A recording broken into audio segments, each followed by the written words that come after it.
Hello students, doctor सीमा कुमारी, history department, pre law 2। इससे पहले वाले क्लास में आपका टॉपिक था जिसके बारे में आप लोग को बताई थी 1857 ईस्वी के विद्रोह का कारण और विद्रोह का आरंभ कैसे हुआ, इसके बारे में भी चर्चा हुई। उसका राजनीतिक कारण, प्रशासनिक कारण के बारे में बताई। प्रशासनिक कारण में भी बताया कि कैसे ऊंचे पद पे भारतीयों को नहीं रखा जाता था। बहुत सारा पॉइंट्स आपको डिटेल्स में बताया। आज आपके बीच हम सामाजिक, आर्थिक, सैनिक थोड़ा सब पे मैं बताऊंगी। तो हम देखते हैं स्टूडेंट्स कि अब आज का आर्थिक कारण क्या था। धार्मिक, आर्थिक और सामाजिक तीनों पहलुओं पे हम चर्चाएं करेंगे।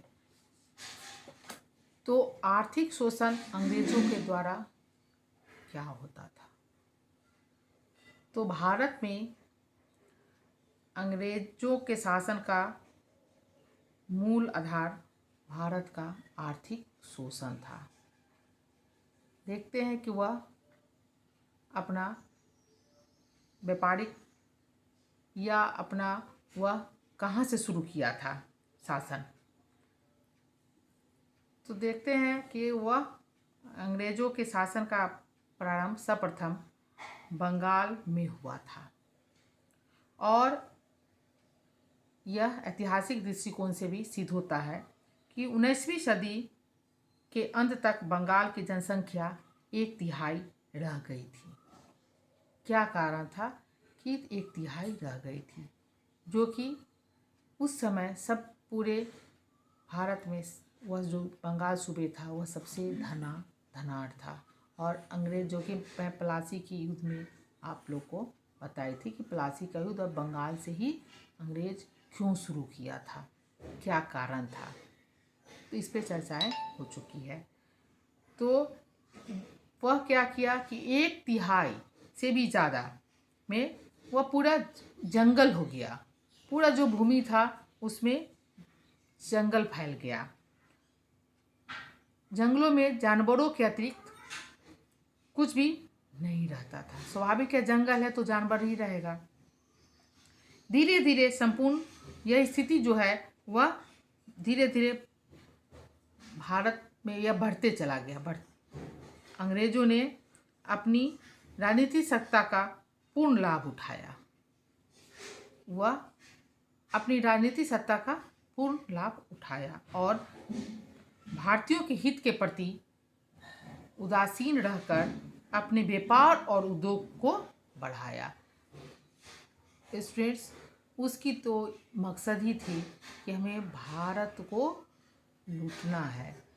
कितना भारत से हम संपत्ति को यहाँ से लेकर अपने देश को भी भेज देते हैं। तो उसकी वह राजनीतिक तौर से भी वह भारत के जनता को आर्थिक शोषण भी काफ़ी किया। वह अपना व्यापार और उद्योग को चरम सीमा पर बढ़ाया जा रहा था। इसी कारण संसार का सबसे धनवान देश सर्वाधिक निर्धन हो गया, जो कि भारत सबसे धन के मामला में भारत सबसे ऊंचा था। उसको अंग्रेज ने निर्धन बना दिया। तो आर्थिक शोषण हुआ। फिर हम देखते हैं कि अंग्रेज ने भारत में आने से पहले भारत केवल कृषि प्रधान देश ही न था, बल्कि यहाँ के उद्योग और व्यापार भी बहुत उन्नतिशील दशा में थे। यानी हम लोग सभी जानते हैं कि हमारा भारत जो था यह कृषि प्रधान देश उस समय था कि 80% लोग कृषि पर आश्रित रहते थे।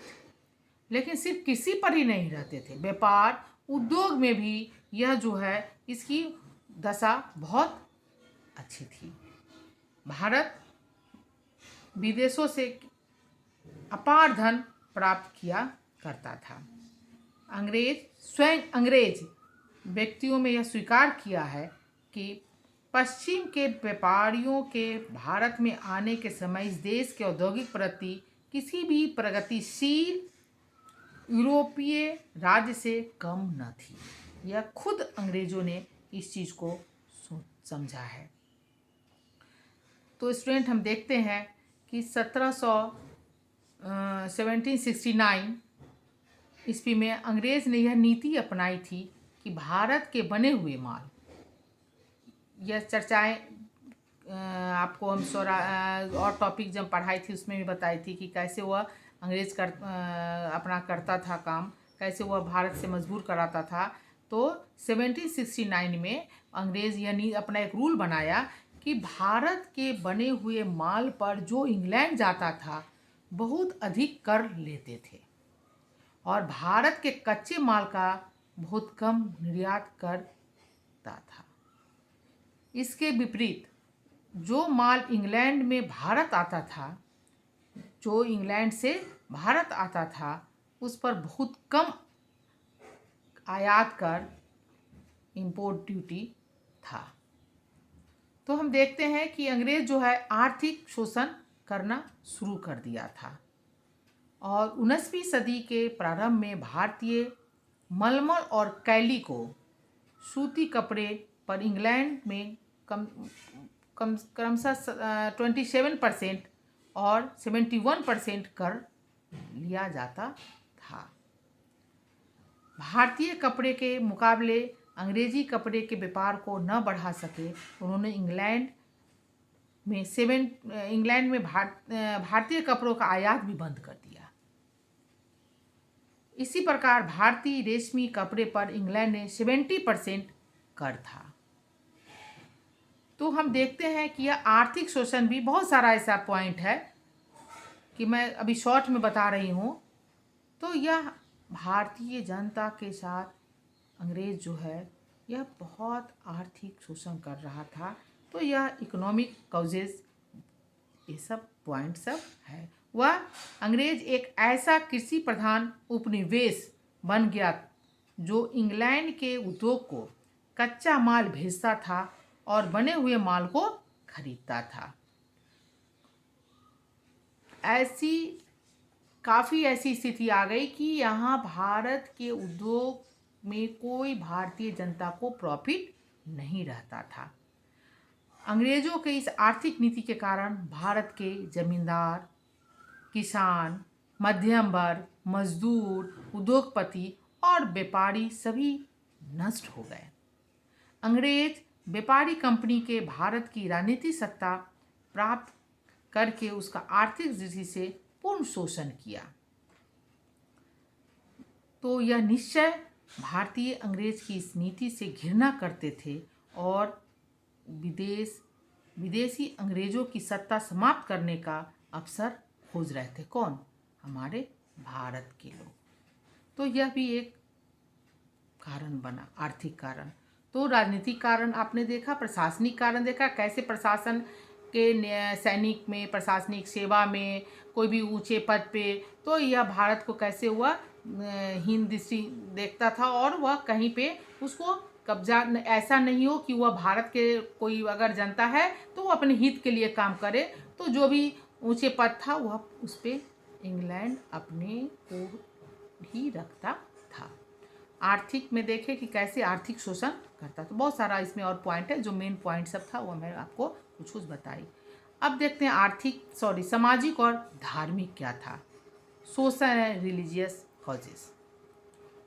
तो सामाजिक दृष्टि से अंग्रेज अपने को ऊंचे नस्ल का मानकर भारतीयों को बहुत हे दृष्टि से देखते थे।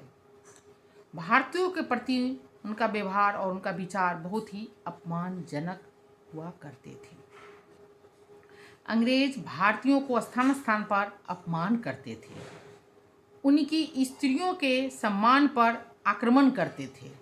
यानी हमारे भारत की महिलाएं भी सुरक्षित नहीं रह पाती थी। वह महिलाओं के साथ भी दुर्व्यवहार करते थे, उन्हें वह मारते पीटते भी थे। रेलगाड़ी में प्रथम श्रेणी के डिब्बे में भारतीय यात्रा नहीं कर सकते थे।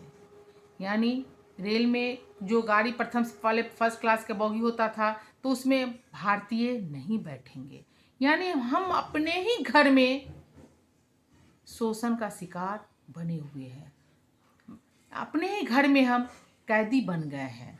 यही स्थिति भारत की जनता के साथ। स्टूडेंट्स आप देखिए कि अंग्रेज़ों की गुलाम में हम भारतीय कितने जकड़े पड़े हुए थे कि हमें चरमुखी शोषण होता था। वह सामाजिक क्यों नहीं हो, वह प्रशासनिक क्यों नहीं हो, वह राजनीतिक क्यों नहीं हो, यानी हम सिर्फ शोषण का ही शिकार हुआ करते थे। हमारे भारत की महिलाएं भी उससे सुरक्षित नहीं रहती थी। अगर ऐसी कोई महिलाएं दिखती थी उसे वह उठा भी लिया करता था। यहाँ तक वह लोग शोषण करता था, मारता पीटता भी था। और कि रेलगाड़ी के प्रथम बोगी प्रथम श्रेणी में भारतीय यात्रा नहीं कर रही, यह कितना शोषण का हो रहा था। और हम सभी मुहताज थे देख, क्योंकि जब 1857 की यह क्रांति होती है तब 100 साल अंग्रेजों का पूरा हो जाता है। तो यह इसलिए कहा जाता है कि भारतीय स्वतंत्रता संग्राम की यह पहला क्रांति है। कौन? 1857 के सिपाही विद्रोह। अंग्रेज के साथ उठ बैठ नहीं सकते थे और न किसी प्रकार के सामाजिक उत्सवों में भाग ले सकते थे। इससे पहले में मैं बताई कि अंग्रेज़ों के अफसर से वह पदाधिकारी, जो अंग्रेज पदाधिकारी थे, उसे डायरेक्ट भारत के जनता वह नहीं मिल सकता था। जैसे अपने ज़मींदार, जो ज़मींदारी प्रथा थी, ज़मींदार थे तो वहाँ पर अगर ऐसा बात होता था तो भारत के जो हमारे मध्यम वर्ग के, निम्न वर्ग के, हर तबके के थे वह जाके वहाँ पर अपना विचार देते थे, अपना हक के लिए बोलते थे। लेकिन अंग्रेज़ों के साथ ऐसा नहीं था, भारतीय उनसे नहीं मिल सकते थे। तो हम उनके साथ बैठ नहीं सकते हैं, उनके किसी उत्सव में नहीं जा सकते हैं। यानी वह हमें पूर्ण रूप से निष्कासित करके रखते थे। यूरोपियन व्यवसायियों द्वारा संचालित होटलों और क्लबों में भारतीय प्रवेश नहीं कर पा सकते थे। यह सब बहुत सारा वह हम लोग को शोषण करता था। उसने आदेश दिया था कि कठोर दंड के भय के आधार पर प्रत्येक भारतीय को, चाहे उसका पद कुछ भी हो, सड़क पर चलते हुए अंग्रेजों को सलाम करने के लिए, और यदि वह घोड़े पर अथवा गाड़ी में हो तो उसे उतरकर अंग्रेज व्यक्ति के निकल जाने तक चुपचाप खड़े रहकर प्रत्येक अंग्रेज के प्रति सम्मान प्रदर्शित करने के लिए बात किया जाना चाहिए। यह यानी अंग्रेज जो चल रहा है या वह गाड़ी, तो आपको उससे उतर के खड़े होके और आपको बात उसे करना है कि उसको इतना कि हम वहाँ पर सैल्यूट मार के, कर जोड़ के वहाँ पर खड़े हैं कि यह लोग यहाँ से गुजर रहे हैं। इतना तक बात किया जाता था। ऐसे बहुत सारे उदाहरण हैं। अंग्रेजों ने भारतीयों को छोटी छोटी बातों पर जान से मार दिया, परंतु तब भी उनका कोई सजा न मिली। यानी वह जान से भी मार दिया अगर तो उसको कोई सजा नहीं मिलता था। और भारतीयों को आए दिन कोई छुआ काला पानी का सजा दे दिया जाता था। तो अंग्रेजों न्यायाधीश भी अंग्रेज के प्रति पक्षपात करते थे। वह भी क्योंकि वह अंग्रेज के आदमी थे तो वह अंग्रेजों का ही पक्षपात करते थे। समय के साथ साथ अंग्रेज का यह व्यक्तिगत अत्याचार कम होने के स्थान पर बढ़ता ही गया था, क्योंकि उसका मनोबल बढ़ता चला गया कि भारत के जनता कुछ नहीं बोल पाएगा, मुझे जैसा भी अत्याचार करना है मैं ऐसा अत्याचार करूँगा। और वह करते चला गया तो कम होने के एवज में वह बढ़ता चला गया। प्रत्येक दिन भी ऐसी घटनाएं भारतीयों के असंतोष का एक मुख्य कारण थी। यह असंतोष की भावना जो था वह अंदर में तो बढ़ता ही जा रहा था। तो हम देखते हैं कि अब सामाजिक और बहुत सारा पॉइंट है, लेकिन हम देखते हैं कि पूजा से लेके, पूजा पाठ से लेके आपका ईसाई पादरी, वह हर चीज़ में उसका ही पहल होता था। 1813 ईस्वी में से पहले ईसाई पादरियों को भारत में आने की आज्ञा न थी, परंतु 1813 ईस्वी के अधिनियम द्वारा ईसाई पादरियों को आज्ञा प्राप्त करके भारत आने की सुविधा मिल गई। ईसाई पादरी बड़ी संख्या में भारत आने लगे। उसका एकमात्र लक्ष्य था भारत में ईसाई धर्म का प्रचार था। अब धर्म के भी देखिए कि वह कैसे भारत में चाहता था कि ईसाई धर्म का प्रचार हो। 1813 से पहले नहीं था कि वह ईसाई नहीं आएगा, लेकिन उसके बाद एक अधिनियम बनाकर और ईसाई पादरी बहुत संख्या में भारत आए। और वह क्यों आए? क्योंकि हम भारत की जनता में प्रचार करके और उसको हम ईसाई धर्म को में उसको अपना लें, वह सब ईसाई धर्म अपना लें। प्रारंभ में अंग्रेज शासकों ने पादरियों को धर्म प्रचार में कोई सहायता देना पसंद नहीं किया, परंतु बाद में शासक वर्ग उनके साथ हो गए। इस कारण हिंदू और मुसलमान दोनों को ही अपने अपने धर्म के लिए अब खतरा हो गया। हिंदू और मुसलमान दोनों को अपने अपने धर्म के लिए खतरा हो गया। धर्म के लिए सबसे पहला खतरा ईसाई पादरियों द्वारा संचालित स्कूलों से हुआ। वह अब स्कूलों का भी संचालन करने लगा। पादरियों ने इस बात को छिपाने का कोई प्रयत्न नहीं किया कि उसका उद्देश्य भारतीयों को न केवल शिक्षा प्रदान करना है, बल्कि उसकी आत्माओं की रक्षा करना भी है, जो केवल ईसाई धर्म को स्वीकार करने से संभव है। वह खुलकर इस चीज़ को बोलता था। स्कूल में बच्चों को यह प्रश्न पूछा जाता था कि तुम्हारा ईश्वर कौन है, और उसने उत्तर भी दिलाया जाता था कि ईसा मसीह। यानी स्कूल में जो बच्चे जाते थे, वह छोटे बच्चे उनको भी यह कहा जाता था कि तुम्हारे कौन है, तो ईसा मसीह है। अनेक स्कूल में इन्हें सरकार सहायता देती थी, लेकिन वास्तव में इन्हें ईसाई पादरी चलाते थे। बाइबिल का अध्ययन अनिवार्य कर दिया गया था। हिंदू धर्म की मामूली सी बुराई को भी पर्याप्त बढ़ा चढ़ाकर बताया जाता था, और ईसाई धर्म की अच्छाइयों का निरंतर वर्णन किया जाता था। यानी वह उस पर पूर्ण रूपेण जोर था कि भारत में ईसाई धर्म का पूर्ण रूपेण प्रचार प्रसार हो और इसे ईसाई धर्म सबको मनवा। तो स्कूल में बच्चे को, छोटे से बच्चे को क्या कहा जाता था कि तुम्हें क्या कहना है, कौन धर्म, तो ईसाई। ईसा कौन है, तो ईसा मसीह। फिर देखते हैं स्कूलों को ही नहीं बल्कि खेलों को भी ईसाई धर्म का प्रचार साधन बनाया गया था। जो भी था, गोपीनाथ नामक एक बंगाली हिंदू जो ईसाई बन चुका था, लिखता है कि जेल में कैदियों को भी प्रतिदिन एक ईसाई अध्यापक ईसाई धर्म की शिक्षा देता था, और मैं प्रतिदिन सुबह उन्हें बाइबिल के बारे में बताया था। वह अपना बताते हैं, जो अपने एक्सेप्ट कर लिए थे उसको, ईसाई धर्म को मान लिए थे, तो वह उनके उसके बारे में वह चर्चा की। तो हम देखते हैं कि हिंदू और मुसलमान दोनों के अपने धर्म पर खतरा होने लगा, भय होने लगा कि ऐसा न कर दे कि हमारे पूरे भारत में ईसाई धर्म का ही प्रचार हो जाए, और धीरे धीरे जबरन वह ईसाई धर्म को ही मनवाने के लिए वह सबको मजबूर कर दे। तो हम देखते हैं स्टूडेंट्स कि यह सामाजिक और धार्मिक बहुत सारा पॉइंट है कि इसमें वह ज़बरदस्ती सभी को अपना धर्म, आर्थिक शोषण, सामाजिक शोषण कैसे वह कर रहा था, वह हम आपके पॉइंट को आउट कर रही हूँ, बता रही हूँ। अब हम देखते हैं कि सैनिक कारण में क्या था, और बहुत सारा इसमें कारण है जो मैं संक्षिप्त में कुछ बताई हूँ, आप लोग उसको थोड़ा किताब में पढ़ भी लीजिएगा। तो सैनिक में क्या था कि इसमें भी बहुत सारा कारण बने। सैनिक में असंतोष की भावना क्यों बनी? अवध में अंग्रेजी राज में मिलाए जाने के कारण सैनिक असंतुष्ट थे, क्योंकि उनमें से प्रायः मुक्त जो थे बंगाल की सेना के सैनिक उसी राज्य के निवासी थे। पंजाब को जीतने के पश्चात अंग्रेजों ने भारतीय सैनिक को विश्वास दिलाया था कि उन्हें अपनी दाढ़ी या बाल साफ करने के लिए नहीं कहा जाएगा, परंतु बाद में अंग्रेजों ने बाल साफ करने के आदेश जारी कर दिए थे।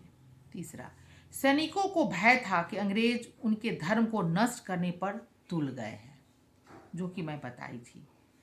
1856 में ईस्वी में जब नवीन सैनिकों से यह शपथ ली गई कि वो युद्ध करने के लिए कहीं भी भेजे जा सकते हैं, तब उनकी उपयुक्त शंका अधिक और उपयुक्त शंका बढ़ गई। चर्बी लगे हुए कारतूसों ने उनकी इस शंका को विश्वास का रूप और प्रदान, क्योंकि उन्हें यह आपको मैं बताई थी कि यह आरंभ के क्या कारण था, क्यों आरंभ हुआ, तो मैं सबसे पहले यहीं से शुरू की थी। तो यह शंका भी आशंका बहुत ज़्यादा हो गया कि हमें धर्म सैनिक का यह जो कारण सब था, तो इसमें भी असंतोष की भावना फैलने लगी।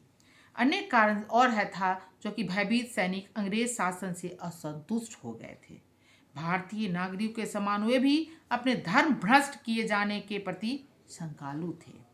इससे अतिरिक्त उनकी अपनी कठिनाइयाँ भी थी। भारतीय सैनिकों को बहुत कम वेतन मिलता था, यानी भारत के जो नागरिक थे, सैनिक में थे, उन्हें वेतन में भी दो तरह का वेतन दिया जाता था। उन्हें बहुत कम वेतन देकर काम ज़्यादा लिया जाता था। खाने और कपड़ों के लिए भी धन देना पड़ता था। उन्हें अपने ही खाने और कपड़े के लिए भी उनको धन यानी पैसा देना पड़ता था। इस सारे व्यय को पूरा करने के बाद देखते हैं कि एक सैनिक के पास पूरे माह के खर्च के लिए 1 या 1.5 रुपया उस समय की बात था बच पाता था। यानी आप वह अपना खाना कपड़ा का भी खुद पैसा वह दे रहा है। एक तो दो नीति थी, अपने जो अंग्रेज थे उनका सैलरी अलग था और भारतीय सैनिकों की सैलरी। इस तरह देखते हैं कि घुड़सवारों की स्थिति भी अच्छी नहीं थी। भारतीय सैनिक की भावना का पता हम विद्रोह के समय की गई उनकी घोषणाओं से लगता है। जो विद्रोह किया था, एक घोषणा में कहा गया था कि हमने अपने विदेशी मालिकों की सेवा में बिना किसी हिचकिचाहट को खून बहाया है। हमने उनके लिए राज्य के बाद क्या था, राज्य के बाद राज्य जीते हैं, तब तक कि इस देश में जीतने के लिए कुछ भी बाकी नहीं रह गया। लेकिन इसके बदले में हमें क्या मिला? हमें आदमियों का, अपने ही आदमियों का शोषण, अपने राजाओं का अपमान और सबसे बुरा न सोचने के अपने धर्म का अपना अपमान। वह इतना अच्छा कोटेशन दिया कि वह तो आपका साथ दिया, शुरू में जब आप आए तो आपके साथ दिया, लेकिन साथ देने के बाद वह आप तो एक राज के बाद दूसरा, दूसरा के बाद तीसरा, आप सब जीतते गए, लेकिन उसे क्या मिला? अपने ही भारत के आदमियों के साथ शोषण हुआ, अपने ही राजा को अपमान हुआ। यानी वह अपने अंदर में जो उसकी बैठ गई थी कि हम तुम्हारे लिए तो इतना कर रहे हैं, एक राज जीता तुम, दूसरा मेरे ही सहारे लेकर, लेकिन हमारे भारतीयों के लिए तुम क्या कर रहे हो? बंगाल की सेना जो अंग्रेज की मुख्य सेना समझी जाती थी, इसलिए असंतुष्ट थी, क्योंकि उनके अंग्रेज में निम्न जातियों के व्यक्तियों को भी भर्ती करना आरंभ कर दिया था। पहले उसने केवल राजपूत और ब्राह्मण होते थे, किंतु बाद में जब निम्न जाति के व्यक्ति भी उसमें आए तो वे उसे पसंद न कर सके। पहले काफ़ी छुआछूत था, तो उस समय ब्राह्मण और राजपूत और ब्राह्मण थे। बाद में वह निम्न तबके के सभी को भी वह सैनिक में बहाली करना शुरू कर दिया। बंगाल की सेना में असंतोष अवध की अंग्रेजी राज से मिलाए जाने के कारण अधिक बढ़ गया। तो यह सब बहुत सारा आप पॉइंट्स है, जिस पॉइंट्स के कारण यह जो सैनिक के अंदर में भी बहुत सारा आक्रोश आने लगी। भारतीय सैनिक न केवल और सारी बातों उसी बातों से असंतुष्ट नहीं थे, भारतीय नागरिक अंग्रेज से असंतुष्ट थे, बल्कि उनके असंतोष में कुछ अन्य कारण भी थे। अंग्रेजों के विरुद्ध विद्रोह की भावना सैनिकों में आ चुकी थी। उसे केवल एक चिंगारी की जरूरत थी, और वह चिंगारी चर्बी लगे हुए कारतूसों से प्रदान की गई थी। क्योंकि असंतोष मैं पहले भी बताई थी कि सभी के अंदर में असंतोष की भावना जो है वह भर चुका था, लेकिन यह लोग भी एक ताक में था कि कभी कुछ ऐसा हो कि हम लोग अब अंग्रेजों के विरुद्ध आवाज़ उठाएं। लेकिन साहस अंदर से नहीं हो रही थी। लेकिन यह जो कारतूस वाली बात आई, यह जो चिंगारी जो थी, वह एक चिंगारी एक कारतूस वाली में यह प्रदान कर दी गई। और आरसी मजुमदार लिखते हैं कि कोई भी समझदार व्यक्ति यह देख सकता था कि सुरंग तैयार थी और गाड़ी भी तैयार थी, और कोई भी संभावना बहुत सरलता से उन्हें चिंगारी लगा सकती थी।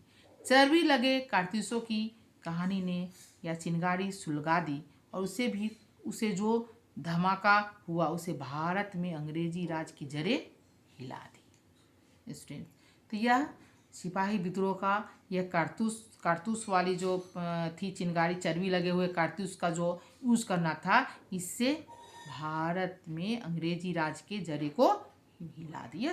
पहला समय शुरू हो गया। तो स्टूडेंट्स, हम देखते हैं कि हमारे 1857 के सिपाही विद्रोह के बहुत सारे आपके पास मैं कारण बताई कि कौन कौन कारण था। एक कारतूसों की घटना और सैनिक विद्रोह का मुख्य कारण जो बनी, यह सैनिकों की प्रारंभिक सफलता ने भारतीय नागरिक को विद्रोह करने के लिए तैयार कर दिया। भारत के जनता भी इसमें अब जागरूक हो गए। किससे? यह जो सैनिक विद्रोह का जो यह मुख्य कारण बनी। भारतीय नागरिक विभिन्न कारणों से अंग्रेज से असंतुष्ट तो थे ही। जब सैनिकों ने मेरठ और दिल्ली में सफलता प्राप्त कर ली तो भारतीय जनता भी इस विद्रोह में सम्मिलित हो गई। और भारतीय हमें पसंद नहीं करते हैं, अगर अच्छा अवसर मिल जाए तो वे और मुक्त मुसलमान खुशी खुशी हमारे विरुद्ध खड़े हो जाएंगे। यह एक अंग्रेज के द्वारा लिखा हुआ था। वह अपना 1824 में वह अपना लिखा है। बिशप हीवर नाम से वह जाना जाता है।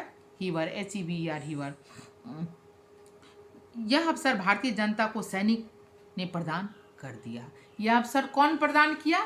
तो भारतीय सैनिक के द्वारा भारतीय जनता के बीच यह समय प्रदान किया गया। इस कारण अंग्रेज को भारत से बाहर निकालने का यह बहुत सुनहरा अवसर सामने आ गया। भारतीय नागरिक भी इस विद्रोह में सम्मिलित हो गए। यह स्पष्ट है कि सैनिक विद्रोह से पहले जनता ने विद्रोह का कोई संगठन नहीं किया था और उस समय भारत में राष्ट्रीयता की भावना भी न थी। यह विचार इस बात से स्पष्ट होता है कि भारतीय नागरिक के विद्रोह का केंद्र स्थान अवध और रुहेलखंड था, जहाँ के शासक और तालुकदारों को कुछ समय पहले ही उनके अधिकारों से वंचित किया गया था। तो हम आपको यह भी बताएं कि यह सब कारण कौन कौन कारण था। तो राजनीतिक कारण, प्रशासनिक कारण, आर्थिक कारण, सामाजिक और धार्मिक कारण और सैनिक कारण। यह 1857 के सिपाही विद्रोह के यह महत्वपूर्ण कारण है। आपके एग्जाम में भी कारण पूछा जाएगा, कभी सामाजिक और आर्थिक पूछा जाएगा, कभी धार्मिक और सैनिक, ऐसे करके क्वेश्चन को पूछा जाता है। और विद्रोह का आरंभ भी हम आपको बताएं कि यह विद्रोह का आरंभ कैसे हुआ। और फिर हम देखते हैं कि यह विस्तार किस रूप में हुआ और इस आंदोलन का स्वरूप क्या था और विद्रोह का दमन क्या हुआ। कि यह शुरुआत तो हुआ और भारतीयों की सैनिक की संख्या कितनी थी और अंग्रेज सैनिकों की संख्या कितनी थी। कलकत्ता से दिल्ली अनेक स्थानों पर भारतीय सैनिकों की छावनी थी, जबकि अंग्रेज ने मुख्य छावनियां आगरा और धनबाद में थी। यह विद्रोह का दमन है। यह बहुत सारा है कि कैसे विद्रोह का दमन हुआ, कैसे इसमें बहुत सारा इस अंग्रेजों और भारतीयों के बीच में यह होता गया। विद्रोह की सूचना जिस समय मिला था लॉर्ड कैनिंग को प्राप्त हुई, उसे बम्बई, मद्रास, बर्मा और श्रीलंका से सेना एकत्र करने के आदेश दिए थे। उस समय वे अंग्रेजी सेना चीन जा रही थी, उसे भी उसने अपनी जिम्मेवारी पर कलकत्ता आने के आदेश दिया था। तो बहुत सारा कानपुर में नाना साहब ने अपने को पेशवा घोषित कर दिया और वहीं पर आत्मसमर्पण किए हुए अंग्रेजों को नदी पर और बीबीगढ़ में कत्ल किया गया। तो यह विद्रोह का दमन जो था, यह अंग्रेजों के ने अपना दमन चक्र चलाना शुरू किया। और विद्रोह 1857 का जो था, भारतीय कौन कौन नायक सब थे, विद्रोह का जो डेट है, केंद्र दिल्ली, कानपुर, लखनऊ, झांसी, ग्वालियर, जगदीशपुर जो बिहार में, इलाहाबाद, बनारस, बरेली, फैजाबाद, फतेहपुर था। और ब्रिटिश नायक जो विद्रोह दबाने के जो थे, जो सब का नाम था, बहुत सारा नाम है। हाँ, और विद्रोह दबाने का जो कब कब कौन विद्रोह दबाया जाता, यह सब भी आंकड़ा है कि कैसे कैसे बहादुर शाह जफर एवं जफर बख्त खां सैन्य नेतृत्व कैसे किए थे। नाना साहब तात्या टोपे का नाम आपने सुना होगा, बेगम हजरत महल, रानी लक्ष्मीबाई एवं तात्या टोपे, कुंवर सिंह, लियाकत अली खान, बहादुर शाह, मोहम्मद अहमद उल्ला, अजीमुल्ला। तो यह 1857 बहादुर शाह जफर एवं जफर बख्त खां का था 12 मई 1857। जगह कहाँ था, केंद्र विद्रोह का जगह कहाँ था, दिल्ली।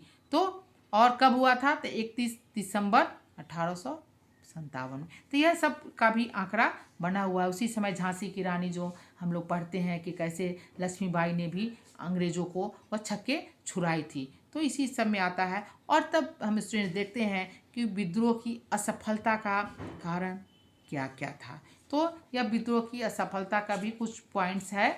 तो मैं अब आपको आप इस पॉइंट्स में भी कुछ मैं एक दो पॉइंट बता देती हूँ कि असफलता क्यों हुआ, क्या कारण था। तो यह विद्रोह का आरंभ तो अच्छे से हुआ। उस समय भारतीय सेना की संख्या अंग्रेजी सेना के 7 गुना अधिक थी। भारतीय नागरिक ने भी अनेक स्थानों पर विद्रोह कर दिया था और इस प्रकार अंग्रेज को न केवल अपने से अधिक संख्या वाली भारतीय सेना से मुकाबला करना था, बल्कि विद्रोही नागरिकों से भी लड़ना था और विद्रोह को फैलाने से रोकना था। यातायात के समस्त साधन बेकार हो चुके थे। कलकत्ता और आगरा के बीच सभी स्थानों पर विद्रोहियों का अधिकार था। दिल्ली प्रारंभ से ही विद्रोहियों के हाथों में चली गई थी, फिर भी अंग्रेज इस विद्रोह को दबाने में सफल हुए। यह एक आश्चर्यजनक घटना थी। विद्रोह की असफलता के बहुत सारे कारण थे। क्या था, तो भारतीयों के मुकाबले